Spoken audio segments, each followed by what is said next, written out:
What's up, Opinions of the Mind? Welcome back to my channel. If you have not got a chance yet to subscribe, the button is right down there.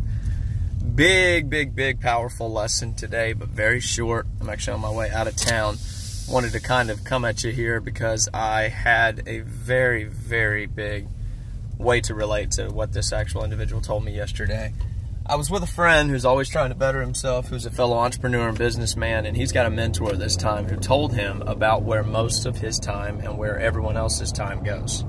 So you ever heard somebody say, I don't really have time, or I can't do that, I don't have time as it is, I'm doing this. Well, it's because of their lack of time management. However, that's not the biggest thing. I always hear that, and I'm like, okay, well, yeah, I get it. They can't manage their time, but where does their time go? Yesterday, he told me. He said 40% of the time, we're stuck on things that happened to us in the past, things that we cannot change.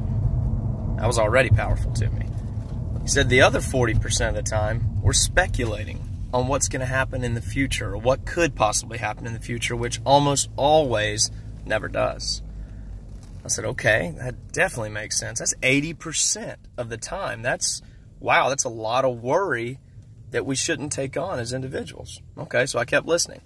He said, 12%, nothing more, he said, is about what are you going to wear? Where am I going to eat?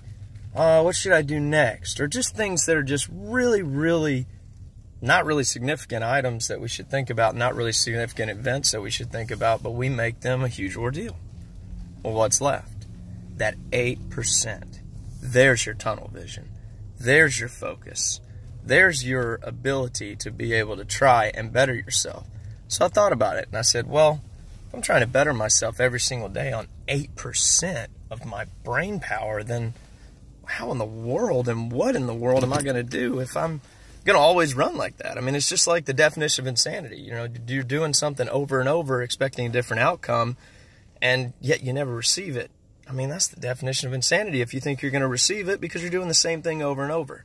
So I learned from that moment, which I hope that you've learned as well, that I need to utilize better portions of my time. And how I do that is by knowing that 40% is in the past and I can't change it. So I cannot worry about it. The other 40% is in the future. I'm just speculating. I don't know what's going to happen. I can prepare myself for the future by doing things every single day and developing habits every single day that's going to help me, hopefully. But that's 80% that I'm just throwing out right there. Now I'm focusing with 88% of my brain, 88% of my time. My time is valuable to me. Your time is valuable to you. So use the right percentage of your brain to make sure to do time management. Then you won't ever have to say, well, I don't have time for this, or I can't do this because I'm already doing something else. Think about it. Where's your time really going? Thanks for tuning in this video. It was very powerful to me. I don't know if it was cluttered together, but the message itself stands as, you have more time than you think. Learn time management. I'll see you on the next video.